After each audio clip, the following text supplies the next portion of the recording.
Hey guys, how's it going? Silvanator back at it again. This video, I just kind of want to take a moment of your time to relive some of the past. Um, it kind of struck me today, and I was thinking about like my childhood and um, Super Nintendo and Nintendo 64 played an extremely large part in shaped who I am today. Just to think outside the box. It, I can't really explain it too well, but for games, now don't take offense to this because, I mean, this is just my personal opinion. I personally grew up with NES, SNES, and Nintendo 64, PlayStation 1, and I loved them, and I still do to this day very much. You look at, and this is just totally, just choice.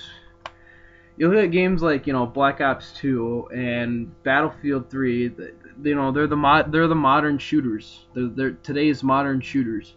Is Battlefield and Black Ops, Call of Duty actually, and Battlefield as a franchise, not just the game itself, but as a franchise, as well as like Halo or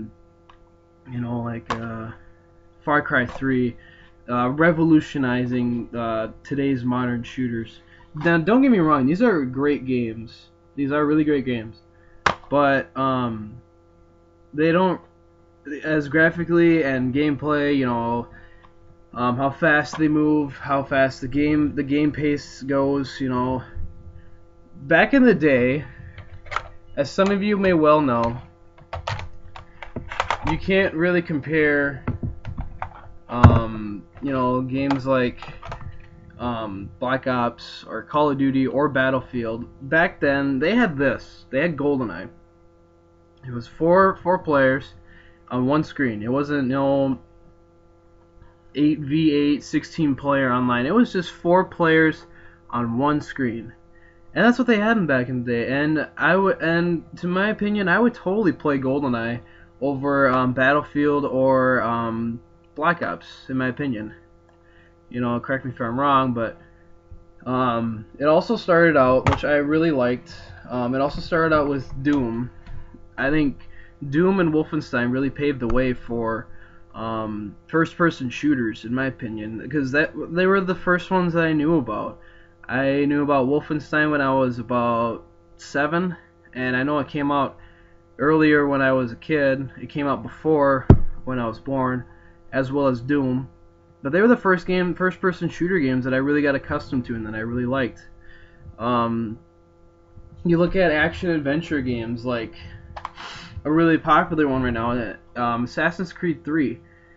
Now, you look at games like back in the day that I should have got accustomed to is The Legend of Zelda, and I'd actually still play The Legend of Zelda over Assassin's Creed actually, just because the adventure and it was so much more exciting. And don't get me wrong, I like Assassin's Creed 3, I really do, but like I don't know what it is about retro games, but that feeling of accomplishment when you finished the game, when you played this, when you played Super Mario World and you're really getting into it, and then you get to a castle or you get to a haunted house and you beat that, and then you felt something. You felt a connection to the storyline and what you're actually doing, and you're having a lot of fun. And then you get more power-ups and whatever. And it was great. It was great at the time. And and not a lot of modern game developers really go back to the old school stuff. Like with Mega Man, they went back and made Mega Man 9, Mega Man 10, and they're great. And then you got Rare working on Perfect Dark and Banjo-Kazooie, and they remastered it, just graphically enhanced, and they released it on Xbox Live Arcade. As well as there was talk of GoldenEye coming on to Xbox Live Arcade, but it was quickly closed out for some reason. I don't know why. I think they should still do GoldenEye. But and one of my favorite type of genres, Resident Evil. Resident Evil 6. Don't get me wrong, it's a really good game, but I can't really play Resident Evil 6 without thinking Resident Evil 2, because that's what I was accustomed to. My first Resident Evil game was Resident Evil 2, and it was on PlayStation, and and then I went to Resident Evil 3, and I couldn't get my hands on Resident Evil 1. I couldn't find that anywhere. And then back in the day as well, like, excuse me, fuck. It's just, I can't really, say that, like, just these Nintendo, back in the day they had Atari, that was it was the first game console that everybody knew about and that everybody got accustomed to. I unfortunately did not get accustomed to Atari because I got introduced to NES and SNES because of my uncle, and I think that's why I do a lot of these videos, is why I go back and I like to play these retro games, is because, I like to relive some of the moments that me and my uncle had. We played, Tecmo Super Bowl a lot. We played this a lot, and we played Contra and, Super C. We played all sorts of games together. I'd always go over to his house, or I'd come here. I'd come in this very house, and he would be like, you want to play Tecmo Bowl, or you want to play Contra, or what do you want to play, Final Fight, something? And I'm like, yeah, I was like 8 at the time, and he passed away when I was 12. And I think he's the reason why that I really like doing these retro games, and I like making these videos, and it really inspired me to become, a collector.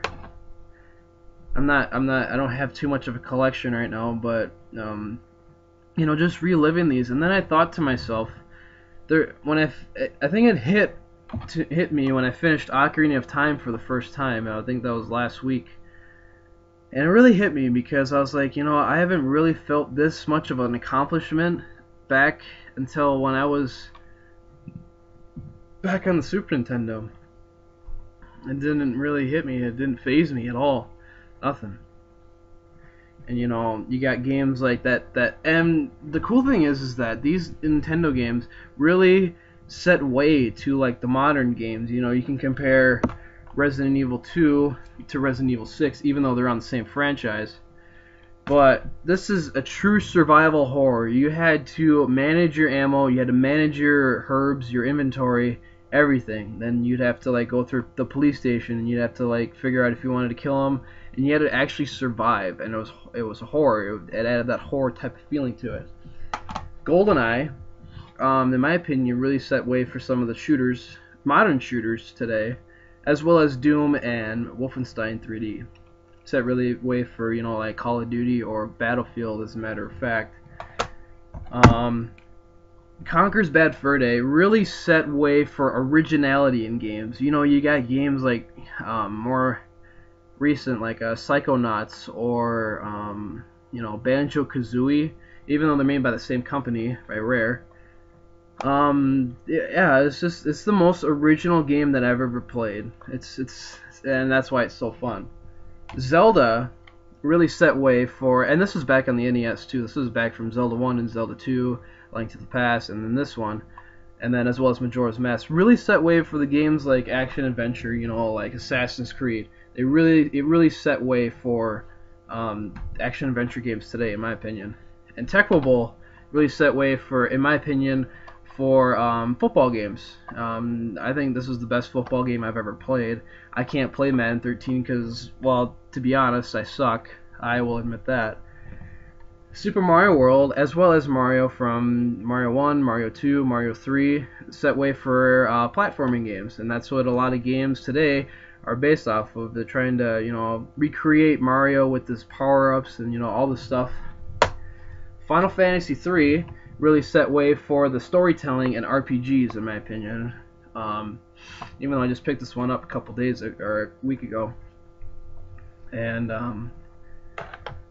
So yeah, that's pretty much it. That's just what I wanted to talk about, and this is something I don't know, yeah. So anyways, thank you guys for watching. Hope you guys have liked this video, as well as my other videos, and I will be working on more gameplay videos, trust me, just keep the faith, my friends, and I still have to finish Action 52 with Colton, we're going to get on that, and then, yeah, so thank you guys for watching, and we'll see you guys later.